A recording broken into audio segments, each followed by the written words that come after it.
अस्सलाम वालेकुम, welcome back our YouTube channel. तो आज मैं आपके साथ CS408 ह्यूमन कंप्यूटर इंटरेक्शन के फाइनल टर्म की प्रिपरेशन से रेलिवेंट 50+ MCQs आपके साथ शेयर करूँगी। तो ये अपडेटेड MCQs है, बार बार रिपीटेड होते हैं और पार्ट 1 आपके साथ शेयर करूँगी। इंशाल्लाह इसका नेक्स्ट पार्ट भी बनाऊँगी जो आपके लिए हेल्पफुल हो। तो क्वेश्चन नंबर 1 है, information site with daily updated information will naturally attract repeated user more than attach site infrequent. कहते हैं कि इंफॉर्मेशन साइट वो कौन सी होती है जिसको हम डेली अपडेटेड करें, तो वो जो यूज़र्स होते हैं उन्हें नोटिफिकेशन आते हैं तो वो नेचुरली तौर पर ज़्यादा अट्रैक्ट होते हैं। तो मोर देन जो मंथली अपडेटेड कर रहे होते हैं हम साइट, उससे ज़्यादा रिपीटेड यूज़र आ रहे होते हैं डेली बेस पे। अगर करेंगे मंथली अपडेटेड, पेज नंबर भी आप चेक कर सकते हैं, 100% A+ ग्रेड हासिल कर सकते हैं। क्वेश्चन नंबर 2 है, there can only be one dash person per interface per a product. कहते हैं कि ओनली वन डैश परसोना जो होता है इंटरफेस, तो वो प्राइमरी परसोना होता है जो इंटरफेस का जस्ट वन होता है। इसके बाद क्वेश्चन नंबर 3 है, what are the most common thing you do with the product is a type of। कहते हैं कि आप जो सबसे ज़्यादा कॉमन थिंग अपने प्रोडक्ट के साथ कर रहे होते हैं तो वो सिस्टम ओरिएंटेड क्वेश्चन होते हैं। इसके बाद क्वेश्चन नंबर 4 है,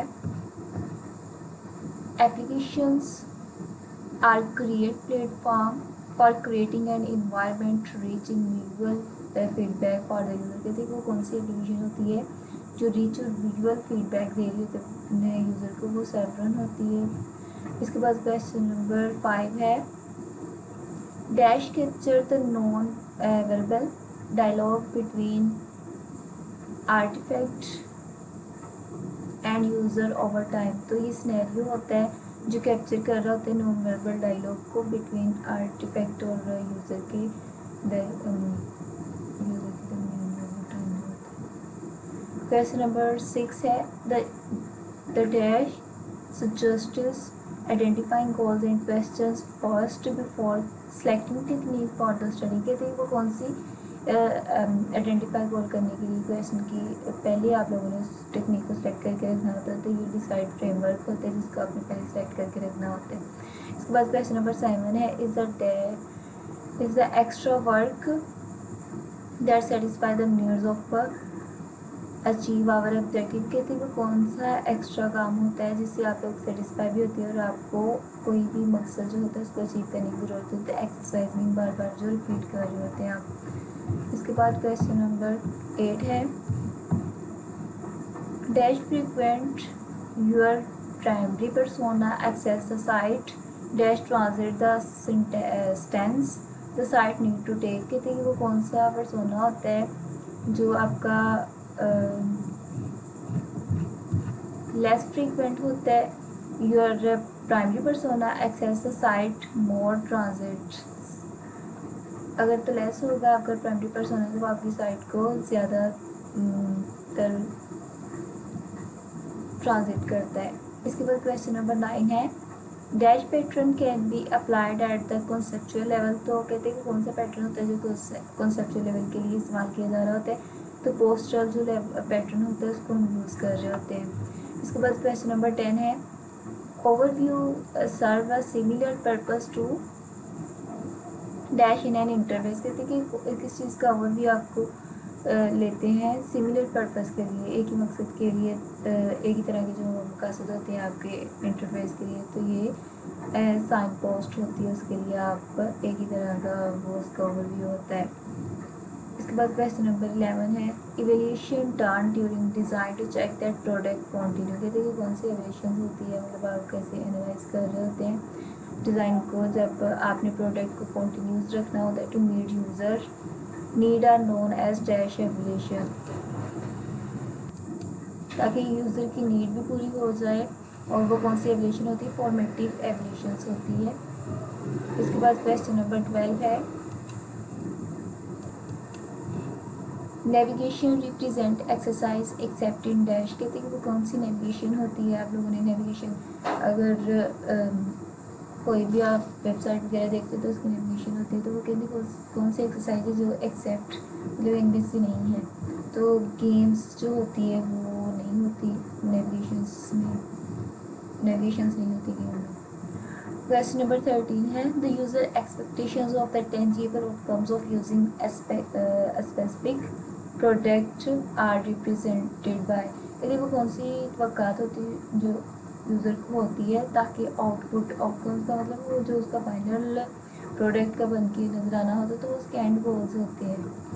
क्वेश्चन नंबर 14 है user persona that are not primary और सेकेंडरी आर डैश परसोना के, जब वो परसोना प्राइमरी भी नहीं होगा सेकेंडरी भी नहीं होता तो वो सप्लीमेंट्री परसोना होता है। क्वेश्चन नंबर 15 है because the user interaction with the dash program dominate his session at the computer, the program should not be afraid to take as the much secretarial state as possible. सेवरॉन होती है जो आपको क्या दिखा रही होती है, इंट्रैक्शन करवा रही होती है प्रोग्राम के साथ, और उसका सेशन दिखा रही होती है जो आप इससे फ्रेड नहीं होते, रियल एस्टेट जो दिखा रही होती है। इसके बाद क्वेश्चन नंबर 16 है इन engineering a user interface involve a quantitative engineering style of working in which measurements are used to judge the quality of interface, hence dash is the appropriate। कहते हैं कि कौन से इंजीनियरिंग के लिए यूज़र इंटरफेस रखे जा रहे होते हैं ताकि उनके जो इंजीनियरिंग स्टाइल है वर्किंग है उसको मेजर किया जाए, उनको जज किया जाए उनकी क्वालिटी कैसी होगी। तो उसके लिए हमारे लिए कौन सा यूज़ेबिलिटी टेस्टिंग किया जा रहा होता है। जब भी आपने देखा किसी को जो इंजीनियर होते हैं वेबसाइट वगैरह बना के देते हैं कोई एप्लीकेशन, तो उसका पहले वो यूज़र को टेस्ट करवाते हैं जिस तरह की उन्होंने रिक्वायरमेंट दी होती है।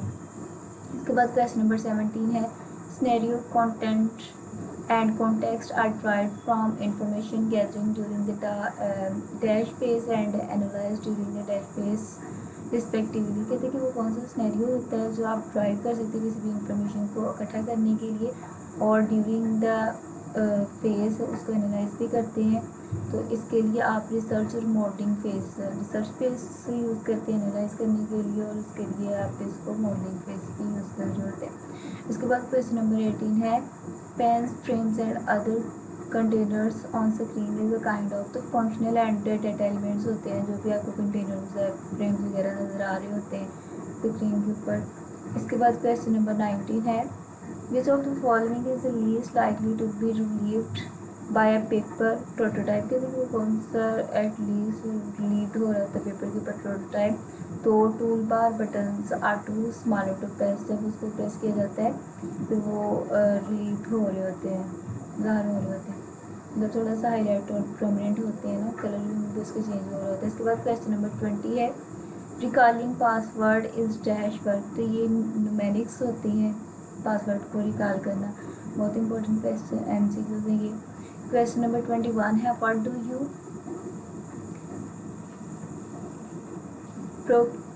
Procrastinate on dash on this type of dash, तो ये अवॉइडेंस होती है।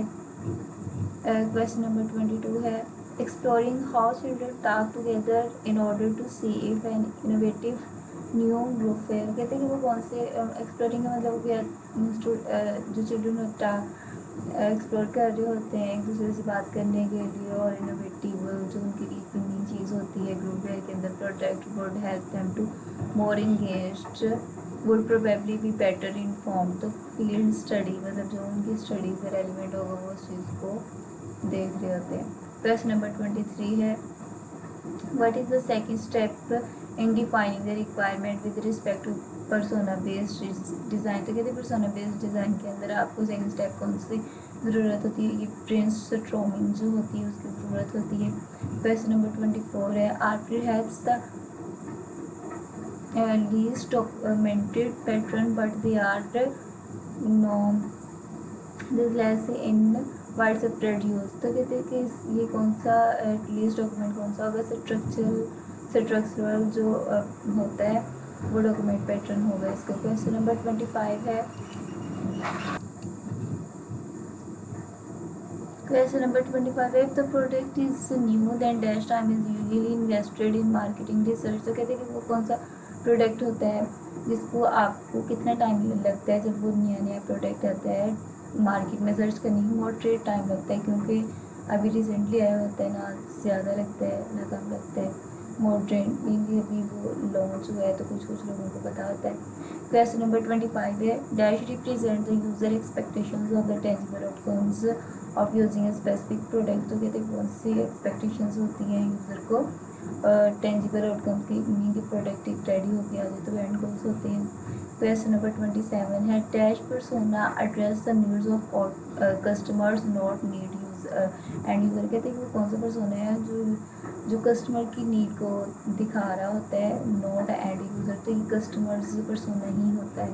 क्वेश्चन नंबर 28 है, represent the dash represent the early phase of ethnographic interview. Ethnographic interview की पहली स्टेज कौन सी होती है? तो focused on domain knowledge, मतलब जो अभी रिसेंटली बात की जा रही होगी जिस भी चीज़ के बारे में उसका नॉलेज हो, अगर तो ठीक होगा तो फिर उसका इंटरव्यू मेन पेपर के लिए अप्लाई के लिए आया हुआ है, वहाँ पे वर्किंग करना चाह रहा है, तो उसको इस चीज़ का focus on domain knowledge का पता होना चाहिए। इसके बाद क्वेश्चन नंबर 29 है, N interface will have 0 to 2 dash persona.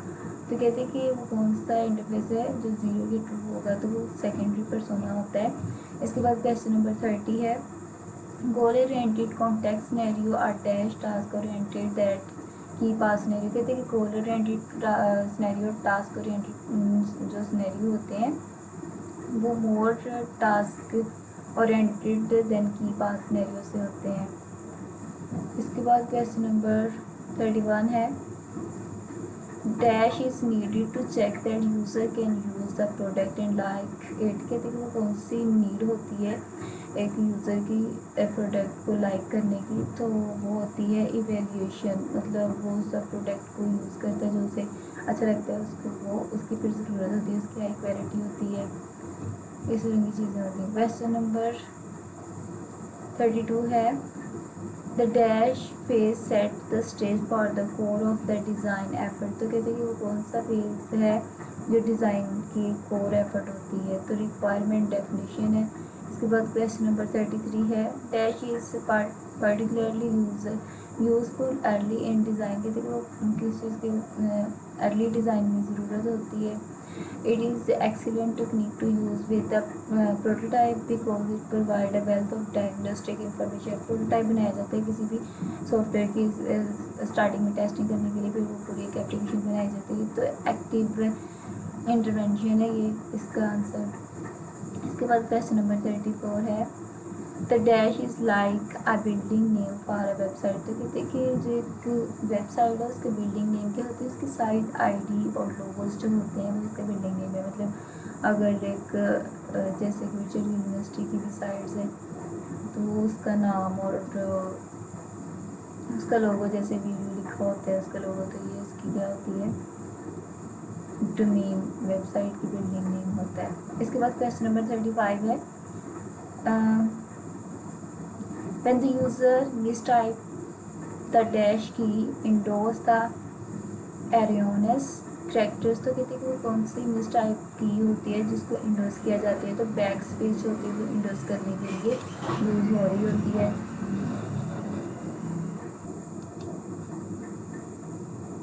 इसके बाद क्वेश्चन नंबर 36 है, figure out where you are on the web is called. तो कहते हैं कि अगर तो आप वेब के ऊपर कहाँ पे हैं तो वेब की नेविगेशन बता रही होती है। इसके बाद क्वेश्चन नंबर 37 है, the dash is given structure on the software side through the instruction design. कहते हैं कि वो कौन से स्ट्रक्चर के सॉफ्टवेयर का साइड होती है जो इंस्ट्रक्शन डिज़ाइन होती है, तो स्कोप ऑफ द स्ट्रक्चर जो होता है डिज़ाइन इसका। क्वेश्चन नंबर 38 है, which of the following should be avoided for making easy and playable interface. तो कहते हैं कौन सा इंटरफेस होता है जो प्लेयरेबल होता है, तो विजुअल नॉइस एंड कल्चर जो होता है वो प्लेयरेबल होता है, मतलब अच्छा लगता है। इसके बाद क्वेश्चन नंबर 39 है, the skeleton plan breaks down into dash component. तो कहते हैं वो स्केलेटन प्लान कितने कंपोनेंट में डिवाइड होता है, तो ये 3 कंपोनेंट में डिवाइड होता है। क्वेश्चन नंबर 40 है, global navigation system is also called, तो कहते हैं ग्लोबल नेविगेशन सिस्टम को हम परसिस्टेंट नेविगेशन भी कहते हैं। इसके बाद क्वेश्चन नंबर 41 है, Dash is a usability test in which a member of the test team sits in the room with the participant and actively probes the participant understanding of whatever is being tested। तो कहते हैं कि जब usability का test हो रहा होता है तो मेंबर टीम वाली साइड रूम में बैठी होती है और पार्टिसिपेट एक्टिवली उसको चेक कर रहे होते हैं, अंडरस्टैंड कर रहे होते हैं जब वो टेस्ट किया जा रहा होता है। तो ये किस तरह का टेस्ट होता है, तो ये एक्टिव इंटरवेंशन का टेस्ट होता है। क्वेश्चन नंबर 42 है, Amazon single row of tabs required only dash graphics per page, तो 2 ग्राफिक्स पर पेज के ऊपर ये वर्क करती है only। क्वेश्चन नंबर 43 है, web designer use the term dash to describe the set of navigation elements that appear on every page of a site. तो कहते हैं कि जो वेब डिज़ाइनर होते हैं उन लोगों ने एक टर्म यूज़ करनी होती है जो डिस्क्राइब कर रही होती है नेविगेशन के एलिमेंट को और एवरी पेज साइट की। तो ये पेशेंट नेविगेशन और ग्लोबल नेविगेशन भी इसको कहते हैं, पेनिटेंट नेविगेशन और ग्लोबल नेविगेशन भी कहते हैं। क्वेश्चन नंबर 44 है, Dash has the goals of assessing whether the product work according to its specifications। तो कहते हैं कि वो कौन सा गोल होता है जिसको असेस किया जा रहा होता है वर्किंग, ताकि वर्क प्रोडक्ट की वर्क की जो स्पेसिफिकेशन हो तो क्वालिटी एश्योरेंस टेस्ट किए जा रहे होते हैं, गोल के ऊपर ज़्यादा फोकस किया जा रहा होता है। इसके बाद क्वेश्चन नंबर 45 है, the contrast of size in usable particularly in display of. कहते हैं जो कॉन्ट्रास्ट साइज होता है वो क्वांटिटेटिव इंफॉर्मेशन के ऊपर ज़्यादातर डिस्प्ले कर रहा होता है। इसके बाद क्वेश्चन नंबर 46 है, the secret to designing a successful undo system is to make sure that it spot typically dash to. तो कहते हैं कि जो सीक्रेट डिज़ाइनिंग को बनाया जा रहा है उसको एंडो सिस्टम के लिए आपको इस चीज़ को ज़्यादा सपोर्ट कर रहे होते हैं तो यूज्ड टूल्स का इस्तेमाल किया जा रहा होता है। क्वेश्चन नंबर 47 है, dash is the remarkable facility that let's reverse और प्रीवियस एक्शन। कहते हैं कि वो कौन सी रिमार्केबल फैसिलिटी होती है जो आपको अभी जो एक्शन परफॉर्म किया है उसको रिवर्स कर सकती है। तो इंडो जो होता है उसके थ्रू हम एक्शन को रिवर्स करते हैं। इसके बाद क्वेश्चन नंबर 48 है, According to Tuft, the visually display information should not तो quantify और quantifiable डाटा होता है विजुअली जो डिस्प्ले हो रहा होता है। क्वेश्चन नंबर 49 है, what site is this statement represent. तो कैसे कौन सी साइट रिप्रेजेंट कर रही होती है, तो साइट आईडी जो होती है वो किसी भी साइट को रिप्रेजेंट कर रही होती है। क्वेश्चन नंबर 50 है, Dash was one of the first site to use tab dividers है फॉर नेविगेशन के लिए, टैब डिवाइडर्स नेविगेशन के लिए यूज़ की जा रही है। तो अमेज़न को वाज वन साइट है जिसको टैब डिवाइडर के तौर पर यूज़ किया जा रहा होता है। क्वेश्चन नंबर 51 है, which of the following is not a mistreatment of colours. तो कहते हैं कि कौन सा कलर को मिसट्रीट नहीं कर रहा होता है। एडिकेट कॉन्ट्रास्ट होता है उसको यूज़ करें तो कलर मिसट्रीट नहीं होते, बिल्कुल जौन से यूज़ के वो विजिबल हो रहे होते हैं। इसके बाद क्वेश्चन नंबर 52 है, dash is an early release of a product. वो फ्यू यूज़र के लिए आपने कौन सा प्रोडक्ट जो अभी रिसेंटली नया नया लॉन्च किया ताकि टेस्ट किया जाए लोग इसके बारे में क्या कहते हैं, तो वो बीटा टेस्ट होता है। क्वेश्चन नंबर 53 है, which of the following is true about colours. Colour के बारे में कौन सा दुरुस्त है, तो ये जितने भी यहाँ पे दिए हुए हैं, कलर ड्रा एटेंशन होते हैं, colour show relationship to colour to improve navigation scanning speed all pages जो है वो सब ट्रू है। क्वेश्चन नंबर 54 है, which of the following is not true about. Colour के बारे में कौन सी चीज़ ट्रू नहीं है, कलर इम्प्रूव स्कैनिंग स्पीड, तो ये ट्रू नहीं है।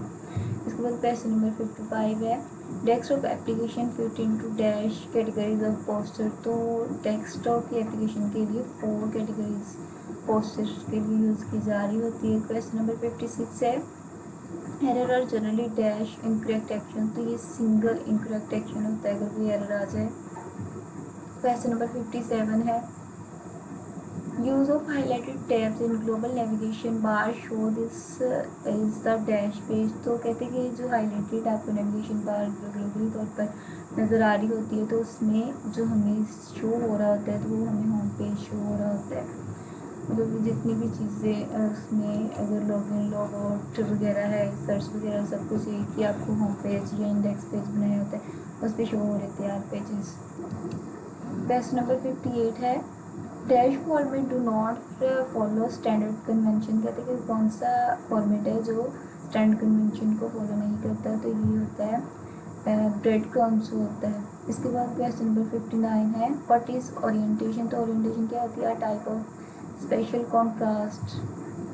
इस बाद क्वेश्चन नंबर 60 है which one is not a characteristic of usability test, कहते हैं इनमें से कौन सा खसूसियत नहीं है यूजबिलिटी टेस्ट की, तो ये participant do not represent real user के जो पार्टिसिपेंट होते हैं वे सच रियल यूज़र नहीं होते, जो टेस्ट के लिए बुलाए गए होते हैं।